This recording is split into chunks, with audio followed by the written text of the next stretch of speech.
ছেলেরা যদি 4টা বিয়ে করতে পারে তাহলে মেয়েদেরও 4টা কেন, মেয়েরা আরো বেশি করবে, কারণ মেয়েদের এনার্জি অলওয়েজ বেশি থাকে। ছেলেরা যদি 4টা বিয়ে করতে পারে তাহলে মেয়েরা পারবে না কেন? অবশ্যই পারবে, কারণ নারী পুরুষ সমান অধিকার।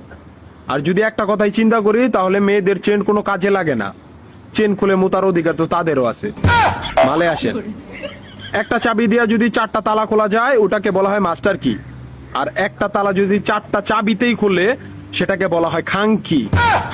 ধরেন আপনি 4টা ইঁদুর পালেন, আপনার কাছে গর্ত আছে একটা, বাহিরে অনেক বৃষ্টি, বুঝেনি তো ওয়েদার ডিমান্ড, এখন 4টা ইঁদুরের একসাথে গর্তে ঢুকতে হবে, তখন আপনি কি করবেন? ধরলাম উপরে নিচে মিলাই আরো 2টা আছে, হ্যাঁ, তাহলে 4 নাম্বার ইঁদুরটা কই যাবো? কানের ফুটা দা না নাকের ফুটা দিয়া?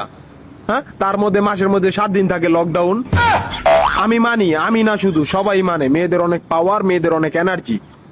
তাহলে দেশের মধ্যে ঘন ঘন লোডশেডিং হয় কেন? আমার মাথায় কোনোভাবেই ঢোকে না। একটা ছেলে যদি 4টা বিয়ে করে, 4টা ঘরে যদি 10টা সন্তান থাকে, তারপরে বাপের নামে একটাই থাকবো। এখন আপনি যদি 4টা বিয়ে করেন, একটা সন্তান হয়, তাহলে বাপের নাম কি দিবেন? সলিমুদ্দিন, কলিমুদ্দিন, আনোয়ার, মনোয়ার, নাকি গড়ে মিলাইয়া জানোয়ার?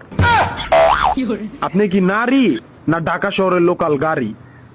30টা সিট ফুল, 20 জন দাঁড়ানো, তারপরও বলে পিছনে সিট খালি, ওঠেন তাড়াতাড়ি, পিছনে সিট খালি, ওঠেন তাড়াতাড়ি। শুধু এই সমস্ত মেয়েদের কারণে পুরা নারী জাতির সম্মানহানি হয়। আমাদের উচিত সিটি কর্পোরেশনের কুত্তা মারার ইনজেকশন দিয়া এদেরকে মেরে ফেলা, যাতে এদের জন্য অন্য কোনো মেয়েদের কেউ খারাপ নজরে না দেখে। মা রানী কোনানকার।